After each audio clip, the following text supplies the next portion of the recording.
প্রায় 1 মাস পরে আমরা যাচ্ছি আব্দুল্লাহর বড় ফুপির বাসায়। তো সেই জন্যই আমি একটা ছোট্ট মিনি ব্লগ করে ফেললাম। তো একসাথে যখন আমরা সবাই হই, তো গামলা ভরে চা খাওয়াটা তো আমাদের জন্য মাস্ট, তো সেটাও কিন্তু আমরা অবশ্যই করেছি। আসসালামু আলাইকুম। তো আমরা সেদিন বের হয়েছিলাম সন্ধ্যার দিকে, মানে মাগরিবের নামাজের একটু পরপরই। আব্দুল্লাহর বাবা যাচ্ছে, আর আমার হাতে তো ক্যামেরা, আমি ভিডিও করছি। যশোর থেকে আমার নানুমণি এসেছিল বেড়াতে, তো সেজন্যই মূলত আমরা যাচ্ছি আব্দুল্লাহর বড় ফুপির বাসায়।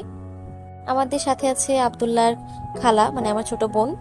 আমাদের বাসা থেকে আমার ননদের বাসাটা মাত্র 10 মিনিটের দূরত্ব। তো বাইরে বের হয়ে আব্দুল্লাহর আব্বু একটা ভ্যান ডেকে আনলো। এনিওয়ে, বাগাচড়াতে কিন্তু রিক্সা পাওয়া যায় না যশোরের মতো। আর আমার আব্দুল্লাহ, সে তো যাবে বাবার মোটরসাইকেলে, তো আমিও গেলাম ওদের সাথে। সে একটু কান্না করছিল, কারণ তার খেলনাগুলো নিইনি। তার আব্বু বলছে যে নিবো না তোমার খেলনা, এই কারণে একটু কান্না করছিল। তো আমরা যাচ্ছি। আমরা